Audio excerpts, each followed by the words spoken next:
மாண்புமிகு அவைத்தலைவர் அவர்களுக்கு வணக்கம். பிரிட்டிஷ் ஆட்சி காலத்திலே 19ஆம் நூற்றாண்டில் ரயில் பாதை அமைக்கப்பட்ட போது அமைக்கப்பட்டது தென்னக ரயில் பாதை. அது அவ்வளவு எளிதாக அமைக்கப்பட்டு விடவில்லை. அன்றைக்கு இந்தியர்களை எல்லாம் கடுமையாக சித்திரவதை செய்து பணி செய்ய வைத்துத்தான் பிரிட்டிஷ் ஆட்சியாளர்கள் இருப்பு பாதை அமைத்தார்கள். அப்படி சித்திரவதை செய்யப்பட்ட விவரங்கள் டார்ச்சர் கமிஷன் ரிப்போர்ட்டில் இருக்கின்றன. அந்த கமிஷன் ரிப்போர்ட்டில் இடம்பெற்றிருக்கின்ற ஒரு ஊர் கொள்ளிடம் என்பது அந்த ஊரைச் சேர்ந்தவன் நான்.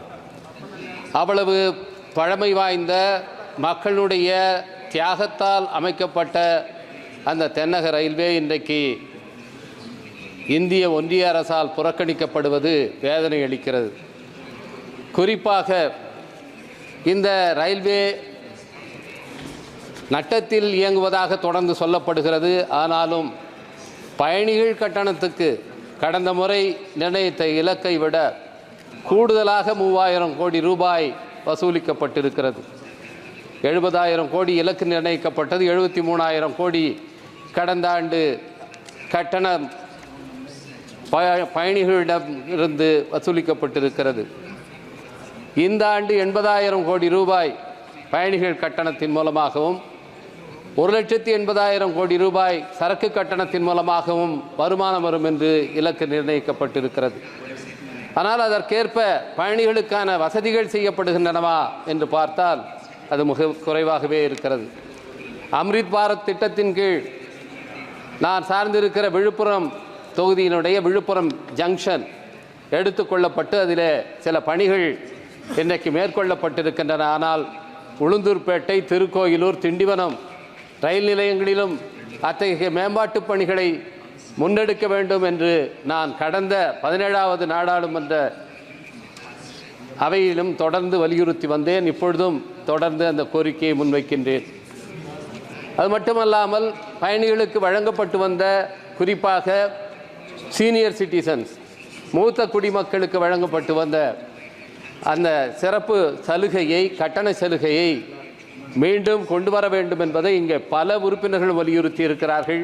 மாண்புமிகு அமைச்சர் அவர்கள் அதை பரிவோடு பரிசீலித்து மூத்த குடிமக்களுக்கு அந்த சலுகையை மீட்டு தர வேண்டும் என்று நான் கேட்டுக்கொள்கின்றேன். இன்றைக்கு ரயில்வே துறையினுடைய நட்டத்தை ஈடுகட்டுவதற்காக ரயில்வே சொந்தமான நிலங்களை எல்லாம் கையகப்படுத்தி This is my 1 minute. First speech, sir. Maiden speech.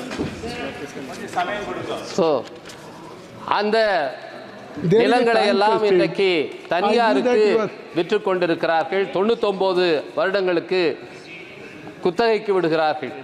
Villupuram ரயில் நிலையத்தை ஒட்டி இருக்கின்ற 99 வீடுகள் அப்படி இன்றைக்கு ஆக்கிரமிப்பு என்று சொல்லி அகற்றுவதற்கு நோட்டீஸ் அளிக்கப்பட்டு அதில் நீதிமன்றத்தில் தடையாணை பெறப்பட்டிருக்கிறது. பக்கத்திலே வளவனூர் என்ற இடத்திலும் நேற்றைய தினம் அப்படி ஆக்கிரமிப்பு அகற்றுவோம் என்று நோட்டீஸ் கொடுத்திருக்கிறார்கள். இதனால் பொதுமக்கள் மிகுந்த அச்சத்துக்கு ஆளாகி இருக்கிறார்கள். ரயில்வே நிலங்கள் ஆக்கிரமிக்கப்பட்டிருந்தால் அதை அகற்ற வேண்டியது ரயில்வேயின் கடமை, அதை மறுக்கவில்லை. ஆனால் அப்படி தலைமுறையாக அந்த இடங்களில் குடியிருப்பவர்களை அகற்றும் போது அவர்களுக்கு மறுவாழ்வுக்கான இடங்களை மாநில அரசோடு சேர்ந்து பேசி அளிக்க வேண்டிய கடமை ரயில்வே துறைக்கு இருக்கிறது. அதை செய்துவிட்டு அவர்களை அங்கிருந்து அகற்றுவதுதான் சரியானதாக இருக்கும். அதை கருத வேண்டும் என்று நான் கேட்டுக்கொள்கின்றேன். ஏற்கனவே இங்கே நான் தொடர்ந்து வலியுறுத்தியது இன்றைக்கு உளுந்தூர்பேட்டை ரயில் நிலையத்தில் மேம்பாடுகள் செய்ய வேண்டும். குறிப்பாக அம்ரித் பாரத் திட்டத்தின் கீழ் அந்த ரயில் நிலையத்தை எடுத்துக்கொள்ள வேண்டும். அங்கே சிப்காட் தொழில் கூடம் அமைக்கப்படுகிறது. எனவே அந்த ரயில் நிலையத்தை மேம்படுத்தி தர வேண்டும் என்று நான் கேட்டுக்கொள்கின்றேன். அதுபோல Sir, 1 minute, sir. One minute. I have already given you. I have already given you 2 minutes more. Sir, please kindly conclude one line. 1 minute, sir. So, one line. அங்கிருந்து திருவண்ணாமலைக்கு இயக்கப்பட்டு வந்த ரயில் இன்றைக்கு நிறுத்தப்பட்டிருக்கிற ரயில் எண் 849, 850 அதை திருவண்ணாமலைக்கு நீட்டிப்பதோடு இடையிலே ஆயந்தூர் ரயில் நிலையத்தில் நிறுத்த வேண்டும் என்று நான் கேட்டுக்கொள்கின்றேன். தேஜாஸ் ரயிலை விழுப்புரத்தில் நிறுத்த வேண்டும் என்பது நீண்ட நாள் கோரிக்கை. அந்த கோரிக்கையை மாண்புமிகு அமைச்சர் அவர்கள் பரிசீலித்து நடவடிக்கை எடுக்க வேண்டும் என்று கேட்டு அமைகிறேன். நன்றி, வணக்கம்.